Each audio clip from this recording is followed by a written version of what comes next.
Have you ever been hurt so deeply that your heart screamed, but your lips stayed silent? Not because you had no reply, but because you chose peace over reaction. My dear friends, pain is not always an enemy. Sometimes it's a messenger. Sometimes it's a mirror. And sometimes it's a turning point. In life, we all go through moments where someone misunderstands us, disrespects us, or even betrays us. And in that split second, our ego whispers, reply, retaliate, react. But the soul, it whispers something else: pause, reflect, grow. Today, I'm not here to teach you how to avoid pain, because pain is inevitable. I'm here to share with you a powerful truth. Not every pain deserves a reply. Some pains come into our life to plant the seeds of growth. And if we learn how to sit with that pain, instead of fighting it, we'll walk out of it not with scars, but with wisdom. Not with bitterness, but with depth. Not with enemies, but with spiritual elevation. Not everything that hurts you is trying to destroy you. Sometimes, what feels like the end of the road is actually the beginning of a deeper journey inward. In the middle of pain, we often ask, why is this happening to me? But the wiser question to ask is, what is this trying to teach me? You see, pain is not always a punishment. It can be a pathway, a sacred path that leads us back to the divine, back to our inner strength, and back to who we truly are, beyond the noise, beyond the masks, and beyond the wounds. Think about it. When everything is going well in life, we often float through the days, distracted by comfort, busy with achievements, unaware of the stillness within us. But the moment something cracks, when someone betrays us, when a loved one walks away, when failure knocks us down, that's when we stop. That's when we pause. That's when we begin to look within. And in that pause, growth quietly begins. Because pain humbles the ego. It silences the noise. It forces us to sit down with our soul. And in that silent sitting, God speaks. Take the example of a young woman who poured her heart into a relationship. She gave her time, her emotions, her loyalty. But one day, without warning, the person she trusted the most walked away. Her first instinct was to scream, to ask for closure, to beg for answers. But something within her told her to do none of that. She sat with the ache instead. She cried, not to get sympathy, but to cleanse her soul. And slowly she began to realize this wasn't a punishment, it was a redirection.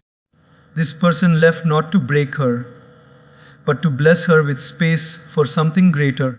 Her pain carved a deeper space in her heart for self, love, for spiritual depth, and for inner power.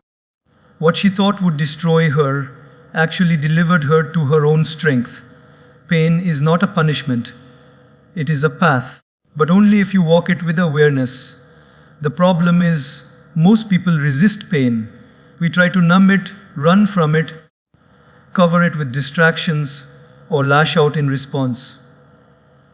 But that's like trying to put out a fire with fire. Pain doesn't go away through reaction. It transforms through reflection. You have to sit with it. You have to feel it, breathe through it, and allow it to open you, not close you. Look at nature for proof. When a seed is buried in the darkness of the soil, it experiences pressure, resistance, and discomfort. But that darkness is not its grave. It's its womb. It's where the roots grow.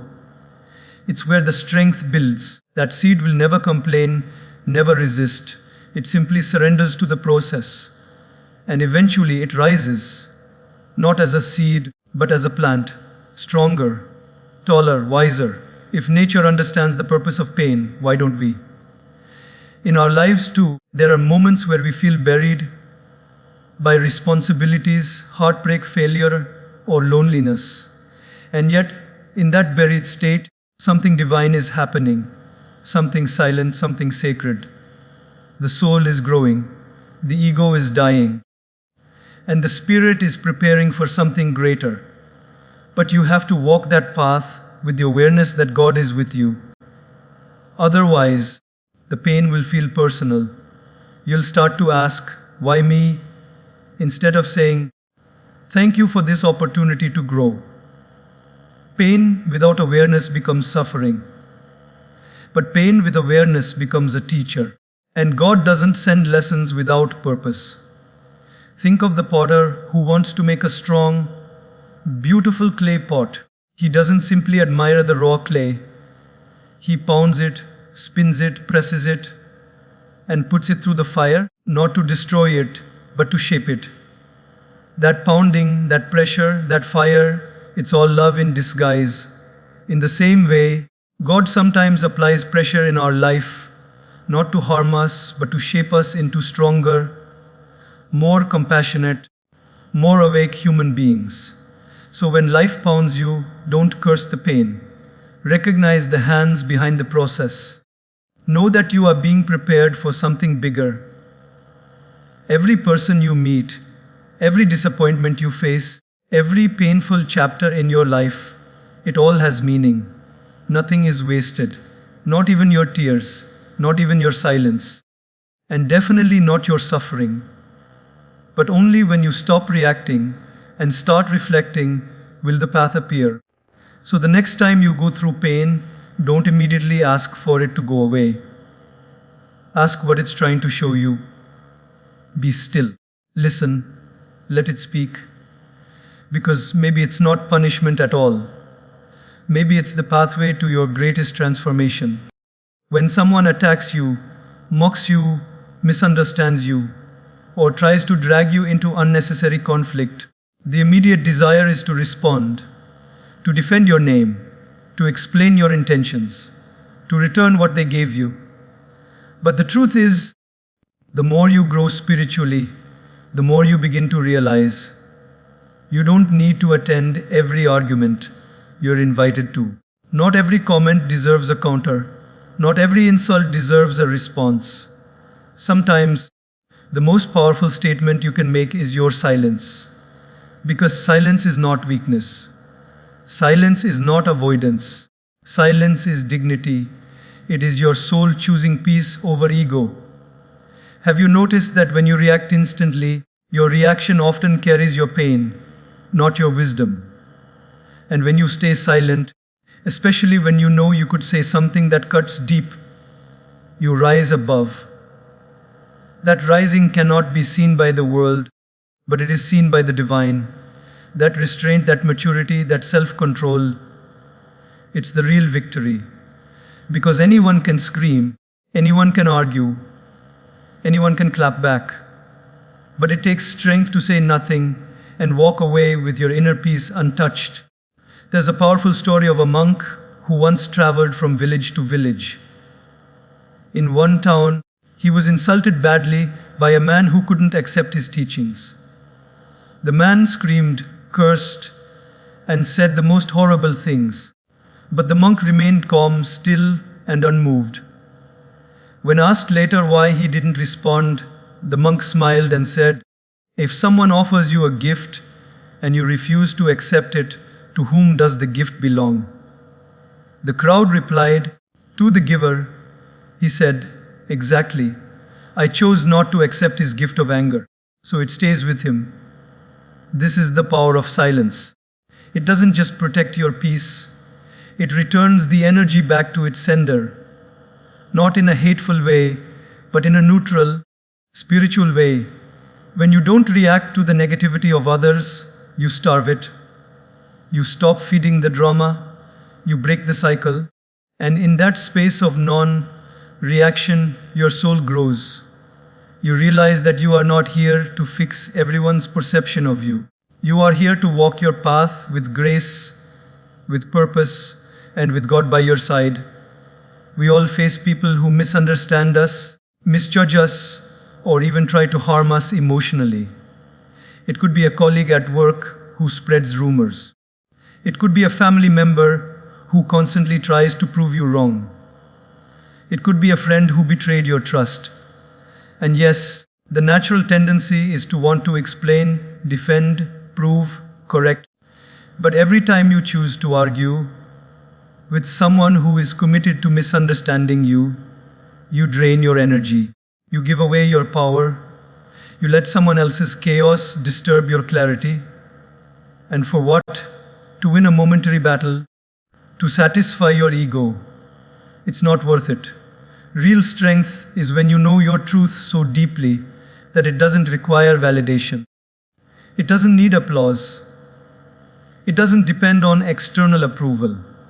When your relationship with God is strong, you don't seek justice from people. You trust that the universe sees everything, that every word, every action, every intention, good or bad, has its consequences. The universe keeps perfect accounts. You don't need to be the judge, the jury, or the executioner. You just need to be true to yourself and to your path. A wise person once said, "Lions don't lose sleep over the opinions of sheep." Why? Because the lion knows who it is. It doesn't respond to every bark, every howl, every whisper. It walks in quiet confidence, knowing that its energy is too valuable to be spent on things that don't matter in the long run.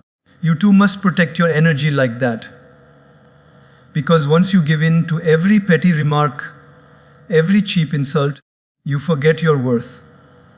But when you rise above, when you stay still, when you choose silence, you step into your power. And that power is magnetic. Remember, silence doesn't mean you didn't notice. It means you noticed, but you chose peace. It means you heard, but you valued your energy more. It means you saw through their behavior, but you refused to become like them. And that refusal is divine. That's where God lives, in the space between the stimulus and the response. In that space, you meet your higher self. You meet your strength. You meet your clarity. And you realize you are not here to react. You are here to evolve. Some of the deepest wisdom we carry doesn't come from books or sermons. It comes from the wounds we never expected, the heartbreaks we never saw coming, the failures that shook our confidence, the disappointments that made us question everything. In the beginning, they feel like open wounds, raw, painful, confusing. But over time, if we allow ourselves to feel, reflect, and grow, those wounds become our greatest classrooms. They teach us what success cannot. They reveal the truth beneath the surface. They humble the ego and awaken the soul. Every wound, when honored, becomes a silent teacher guiding us to a deeper version of ourselves. We often pray for strength, for wisdom, for clarity, but we expect those blessings to come wrapped in comfort. What we don't realize is that God often delivers them in the form of discomfort. He breaks our plans not to punish us, but to build us. He allows certain relationships to end so we can finally start one with ourselves. He lets some dreams collapse so our soul can begin to rise. The wound is not always the enemy, it is the opening. It is the door we would never have walked through had everything gone as we expected. There's a man I once knew who was deeply passionate about his work. He poured years into building a business with integrity and vision. But one day, he was betrayed by the very people he trusted most, his closest partners. They pushed him out, left him with nothing. For weeks, he couldn't sleep. He couldn't understand how such injustice could happen despite his sincerity. But instead of reacting, instead of seeking revenge, he chose stillness. He chose to sit in the discomfort and listen to what life was trying to teach him. Through that wound, he learned detachment. He learned humility. He learned that no matter how sincere you are, not everyone will match your intentions, and that's okay. Today, that man has rebuilt stronger and wiser, with a clarity that only that betrayal could have taught him. Life will wound you. That's not a maybe, it's a guarantee. But you get to choose whether you let that wound turn into bitterness or into depth. And the difference is simple. Do you reflect or do you react? If you react, you stay stuck. You become the wound. But if you reflect, the wound becomes the wisdom. It becomes the path. The soul grows in silence, not in screaming. In stillness, not in chaos. There is beauty in brokenness. But only if you allow it to shape you, not shatter you. When a glass breaks, we call it damaged. But when a human breaks and rebuilds with awareness, they become luminous from within. Like the Japanese art of kintsugi, where broken pottery is repaired with gold, your spiritual scars are not shameful. They are sacred. They show that you've lived, loved, lost, and grown. They show that you have walked through fire and emerged with light. Think about the times when life felt unbearable. The nights you cried silently into your pillow. The mornings when getting out of bed felt like a battle. The moments when no one understood your pain. And yet, here you are, still standing, still breathing, still searching for meaning. That alone is proof that your wounds didn't defeat you. They shaped you. They deepened your compassion. They opened your eyes to suffering in others. They made you kinder, softer, more aware. When you go through pain consciously, you don't just grow, you become a source of light for others. Your very presence becomes a comfort. People sense that you've been through something real. They trust your energy because it carries the vibration of truth. You've earned your wisdom not through theory, but through experience. That kind of wisdom cannot be taught. It must be lived. Sometimes the wound itself doesn't go away. The memory stays. The scar remains. But that's okay. The goal is not to erase the wound. It is to embrace it, to hold it gently, to understand its message. When you do that, the pain no longer controls you. You don't run from it anymore. You walk with it, and it walks behind you, not in front of you. Your wounds are not proof of your weakness. They are signs of your depth. Every great soul has walked through darkness. Every awakened being has cried tears the world never saw. You are not broken. You are being sculpted. You are not defeated. You are being refined.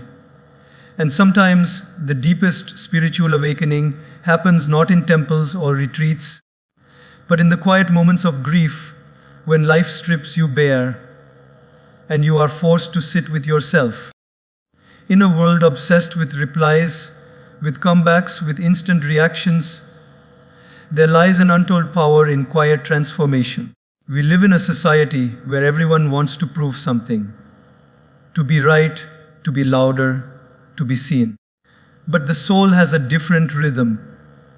The soul doesn't need to shout. It doesn't need to announce its progress. It grows in silence. It evolves in stillness.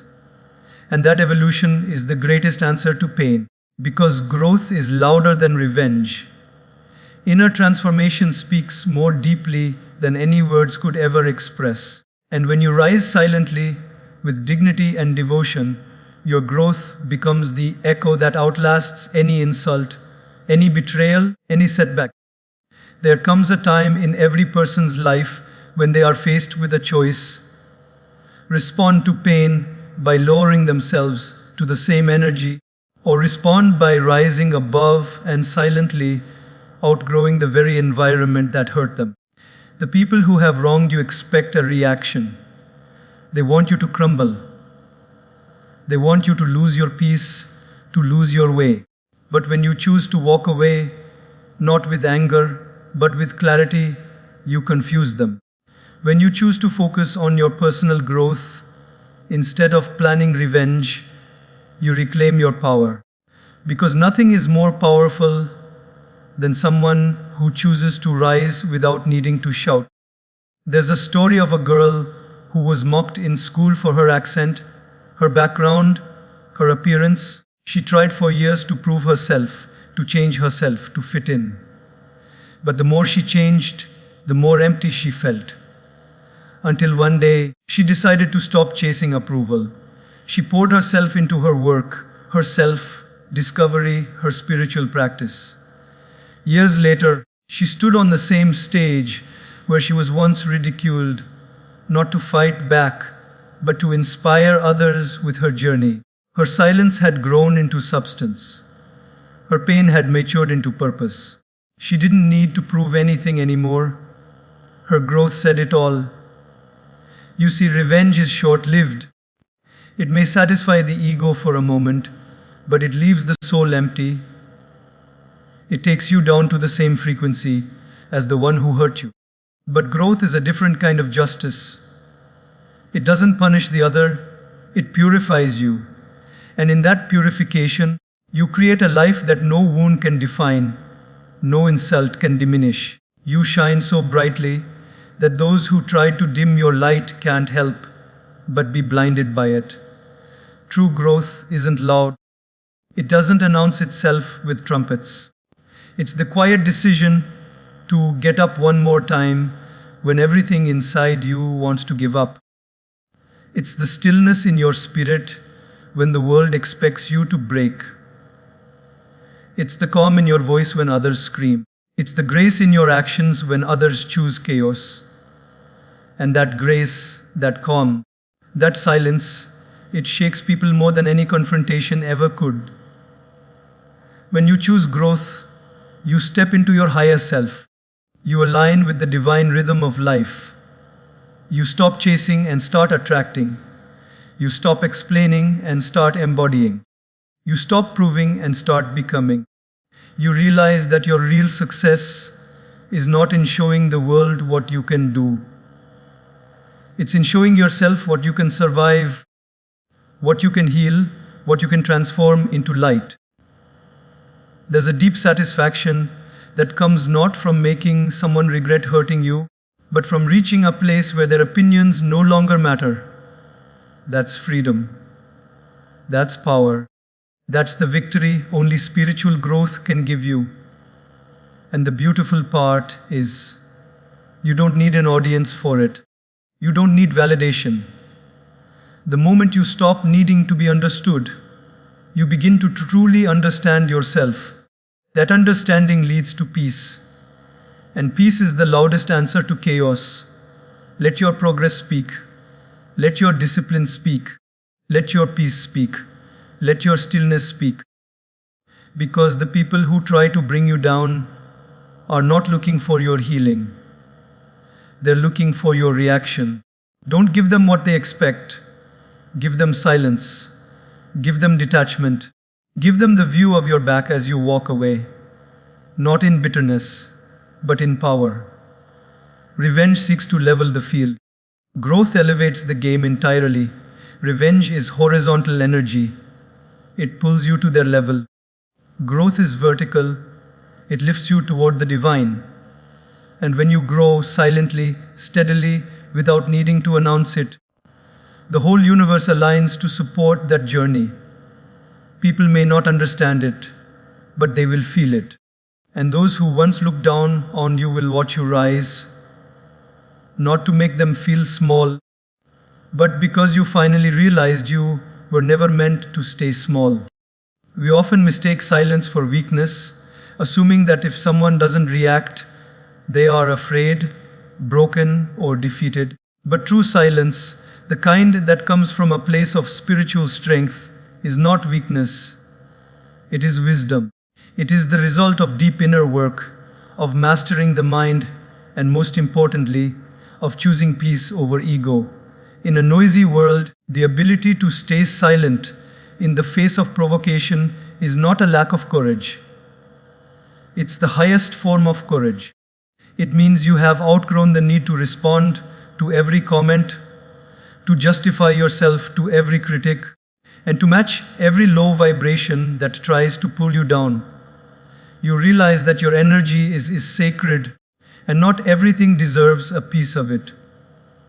Imagine a situation where someone tries to attack your character, either with gossip, false accusations, or passive-aggressive behavior.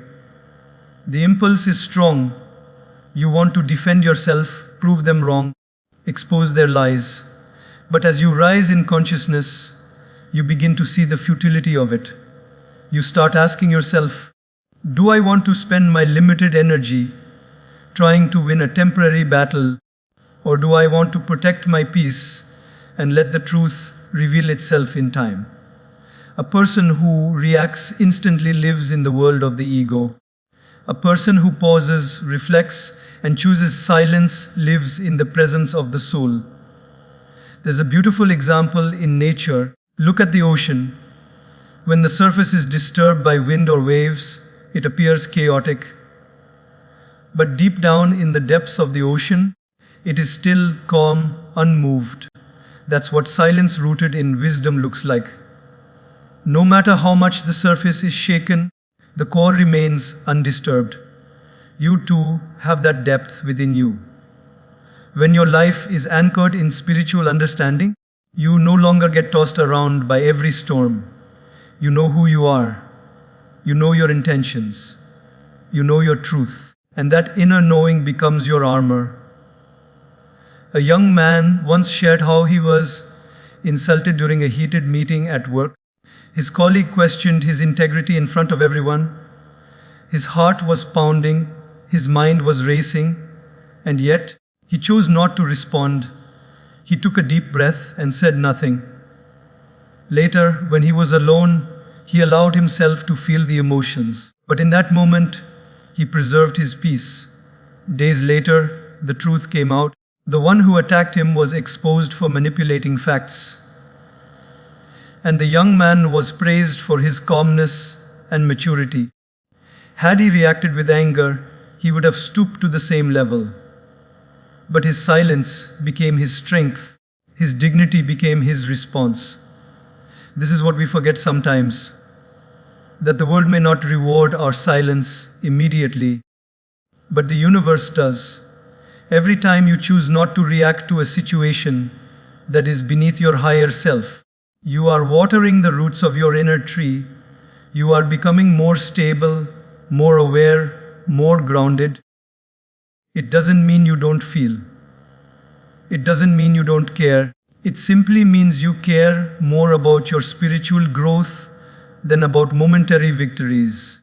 The world is full of triggers, social media arguments, judgmental relatives, difficult colleagues, and sometimes even close friends who forget our value. If you react to everything, you will lose yourself. You will spend your life in a constant state of emotional exhaustion. But if you learn to observe without absorbing, if you learn to respond only when necessary, you reclaim your power. You step into a place of stillness where your reactions are not dictated by ego, but guided by wisdom. Silence, when chosen consciously, is not running away, it's rising above. It's not passive, it's powerful. It says, I know who I am, and I don't need to shout about it. It says, I trust the process, and I don't need to rush the outcome. It says, I value my peace more than your chaos. That is not weakness. That is emotional intelligence. That is spiritual strength. That is wisdom in its purest form. Some of the most profound spiritual teachers spoke the loudest truths not with their words, but with their calm. Their presence itself was an answer. When people tried to provoke them, they smiled. When they were insulted, they remained composed. Their silence was not empty, it was full of awareness. That's the kind of silence you must cultivate. One that doesn't suppress but transcends. One that doesn't ignore but understands. One that doesn't escape but evolves. There is a sacred strength in turning your pain into something purposeful. Not every suffering comes into your life to break you. Some come to build you. Some come to shake you, to awaken you, to remind you that life is not just about existing comfortably, but evolving meaningfully. The pain you carry can either destroy you or develop you. It all depends on what you choose to do with it. When you invite God into your healing, your pain becomes a bridge to something greater. It becomes fuel for your purpose. The tears that once fell in silence begin to water the garden of your inner transformation. What once made you weak begins to make you wise. What once made you cry now becomes the very reason someone else finds strength through your story. There was a woman who lost everything in a moment: her job, her savings, and her closest friendship. For days, she sat with numbness, unable to understand how her life unraveled so quickly. She had every reason to fall apart, but she chose differently. She began journaling her pain, praying deeply, sitting in stillness every morning before the world awoke, and something miraculous happened. Clarity started to return. Her sorrow started shaping into strength. The same experiences that once made her feel lost became the foundation for a new version of herself. She started helping others going through similar situations, offering support she once needed for herself. Her pain didn't disappear, but it transformed. It became a sacred purpose, driven by compassion and wisdom that only suffering could have taught her. This is the truth we so often overlook. Our pain is not in vain. Every heartbreak, every betrayal, every loss has the potential to awaken a divine power within us. But only if we surrender our pain to God, only if we stop asking, "Why me?" and start asking, "What now?" When you stop viewing pain as punishment and start seeing it as preparation, your whole life begins to shift. You stop waiting for apologies and start creating purpose. You stop trying to go back to who you were and begin building who you were meant to become. Think of a seed again, buried deep in the soil, in darkness, in silence. From the outside, it looks like nothing is happening, but inside, everything is shifting. The shell is breaking. Roots are forming. Growth is beginning. Pain is the breaking of your outer shell. It is the cracking open of your comfort zone. It is the necessary discomfort that allows your roots to deepen. You cannot grow if you are not stretched. You cannot evolve if you are not shaken. And you cannot fulfill your higher purpose if you are always clinging to what's familiar. When you bring God into your pain, your healing becomes holy. You no longer feel alone in your suffering. You begin to realize that even in your darkest moments, something divine is walking with you, whispering, "This is not the end. This is the beginning of your transformation." People may not see it. They may only see your silence, your distance, your tears. But God sees your becoming. He sees your soul waking up. He sees your pain being molded into purpose. That's why you must not rush your healing. You must allow your pain to do its sacred work. It is carving something beautiful within you: depth, patience, compassion, strength. There was once a man who was betrayed by his closest friend. The pain left him sleepless and bitter. But instead of lashing out or seeking revenge, he turned inward. He started walking alone, spending time in nature, reconnecting with his breath, and reflecting deeply. What came out of that solitude was a new path. He began writing about betrayal, about trust, about forgiveness. His words touched thousands. What once hurt him became what healed others. His pain didn't disappear, but it transformed into purpose. That is the miracle of growth guided by the divine. You see, we cannot always control what happens to us, but we can absolutely choose what we do with it. You can allow your pain to keep you stuck, or you can allow it to wake up the sleeping potential within you.